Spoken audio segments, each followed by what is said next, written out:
এই হওয়ার পরের থেকে 6 মাসের থেকে এই কষ্ট, আর এই ফোন তো আছে এই কষ্ট।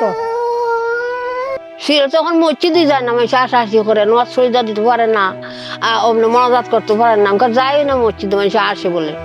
না না, আমাকে সবাই ভালোবাসে। আমার সাথে কেউ কোনোদিন এভাবে কোনো ঠাট্টা করে নাই।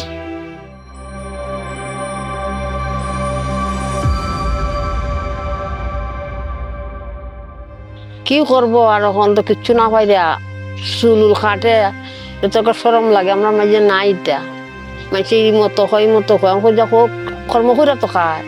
আপনার সন্তান যে কাজগুলি করে প্রতিবন্ধী হয়ে আপনার কাছে কেমন লাগে? আমার মত খারাপ লাগে, হয়তো কান্দি।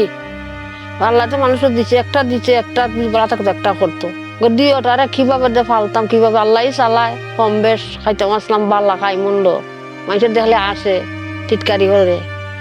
আপনি এই যে চুল কাটা, এটা কোথা থেকে শুরু করলেন? ও গরু আসলো, কটা গরু রাখতাম, আর রং করতে করতে মানে গরু বাজাল থেকে বাচ্চাগুলারে ভালাইতে শিক্ষা লাগে। এই যে কাঁচি মেশিন আপনার হাতে দেখছি, এগুলা আপনি নিজে কিভাবে কিনলেন, কোথা থেকে টাকা পেলেন? এটাকে ওই চুল কাটতে হাতে কোনো মতো দলা হয়ে কিনলাম আস্তে আস্তে। এখন আপনি পুরোপুরি পাকাপাকি চুল কাটতে পারেন অন্যদের, এটা দিয়ে আপনার সংসার চলছে।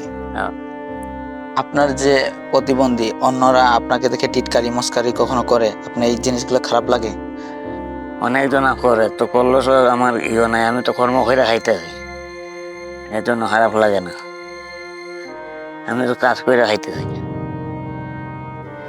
অনেকজনা অনেক কিছু কথা হয়, যে চুল কাটে, নাপিতে এইটা আমি তো কর্ম করে খাই, আমার তো সরম নাই। আপনি যে এখন চুল কাটেন, এই কাজটা আপনার করতে কেমন লাগে? আমার ভালো লাগে, এখন কর্ম করে খাইতে থাকি। এই যে সোহেল ভাইকে আপনি গর্ভে ধারণ করেন, আপনি কি গর্বিত নাকি লজ্জিত? গর্বিত আমরা যে খাওয়াইতেছে, দিন আছে আজকে অসুখ পরে ফেসার হয়ে জায়গা, ফেসার হইয়া লাম হইয়া জায়গা, সেই সময় কষ্ট লাগে, পারলাম যে মরে জায়গা তো আমরা কিভাবে চলবো। এই যে সোহেল ভাই আর আপু, এদেরকে দেখে কেউ কখনো হাসাহাসি করে বা হাসাহাসি আপনাকে করে? কিছু কথা বলে? আশাআশি করে, একটা না দুইটা পরিবারের দুইটা মানুষ বুইয়া খাওয়া কিভাবে চলি আল্লাহ জানে। বর্তমান আমার এই শুক্র শনি রবিবার ছেলের স্কুল বদ্ধ থাকে, বিদায় আমি একটু এই মাজারে দোকানদারি করতে পারি। আবার পরের দিন থেকে আর মাজারে যাইতে পারি না, কারণ আমার গাড়ি নিয়ে যাওয়া সম্ভব না। তো 3-4 দিন আরও মোটামুটি কষ্ট হয় আমার। আবার ছেলে যদি সময় পায় তো স্কুলের ব্যাগ নিয়ে সঙ্গে গাড়িটা আমার নিয়ে মাজারে দিয়ে আসে, তারপরে আমি আস্তে আস্তে যাই। এইভাবে আমার দিন যাপন চলছে, আর বাচ্চা কাচ্চাকে মানুষ করছি। কারণ আমার ইচ্ছা, আমি বাদাম বিক্রি করি এটা বড় কথা নয়, আমি যদি আমার ছেলেকে মোটামুটি শিক্ষিত করে তুলতে পারি বা ভালো কোনো একটা প্রজেক্টে করে আমি মরে যাই, তারপরও যেন অনেকে বলে যে যাক, ওনার বাবা বাদাম বিক্রি করলে কি হবে, প্রতিবন্ধী থাকলে কি হবে, উনি ওনার ছেলেকে মানুষ করেছে, মানুষের মতো মানুষ করে তুলে দিয়েছে। আর আমার সংসারে 2 ছেলে, পরিবার, চা বাগানের কাজ করে অনেক কষ্ট করে চলি, এই আর কি। এইভাবেই আমি চলছি। খুবই কষ্ট হয়, কষ্ট বলতে বাদাম বিক্রি করি, আর তো আমার করার মতো কিছু নাই। ভারী যে একটা লাকড়ির বোঝা ধুয়ে নিব বাজারে, ওরকমও আমার ক্ষমতা নাই। এই সাধারণ বাদাম ব্যবসায় যা হয় আমি তা খাই। আমি এই কাজে যাই না বলতে, আমি কেউ কাছে হাত পাতি না বলতে, আমার ক্ষমতা প্রতিবন্ধী থাকতে পারে, কিন্তু আমার মন অনেক সরলতা। কারণ আমি একজনের কাছে কেন হাত পাতবো? যতদিন আমি এইভাবে চলাফেরা করতে পারবো ততদিন আমি কর্ম করেই খাবো। আমার কাছে এই হাত পাতা, ভিক্ষা মাঙ্গা এগুলা পছন্দ লাগে না।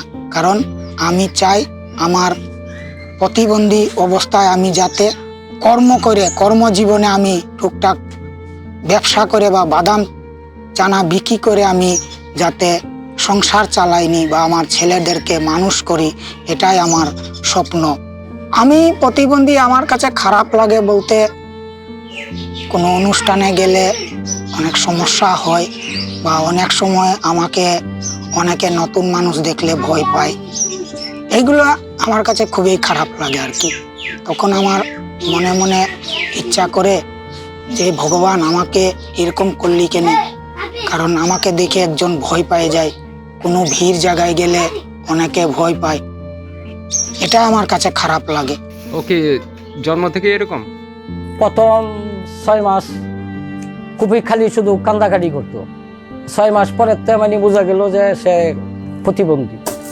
তারপরে বিভিন্ন জায়গা আমরা নেওয়া যায় বা চিকিৎসা করাই, একটু পরিবর্তন আসছে আর কি। এই এখন কি কোথাও ডাক্তার দেখাচ্ছেন?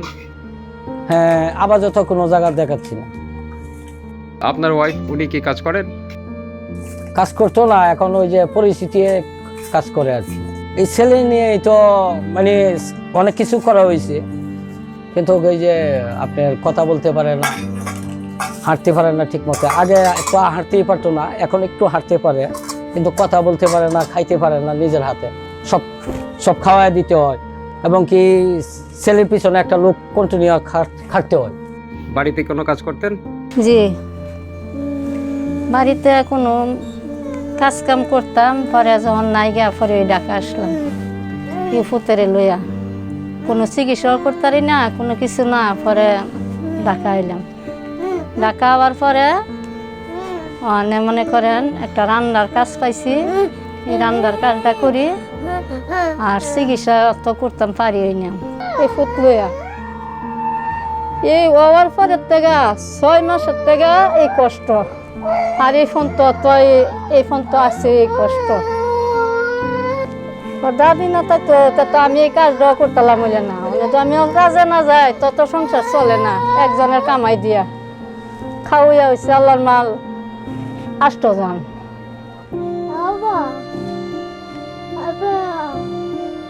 তারপরে বাইত মনে করেন, দেশও মনে করেন একটু বিডের জায়গা, আর কোনো কিছুই নাই। একটু বিডের ছাড়া, গড়টার জায়গা ছাড়া আর কোনো কিছুই নাই। আর বুড়ের দুধ কোনো খাইতে হই না, খালি তুলা খাওয়াই নিবার করছি। আচ্ছা 5 বছর ধরে মনে ভাত খাওয়ার, এই দিন বড়াই তুলা খাওয়াইছি। এই 5 বছর ধরে মনে ভাত খাওয়া শিখছি। আর ভাতও তো খালি গিলে ইয়া করে না, ভাত চালাই করে না, খালি আনাম গিলে। কি করতাম বাবা?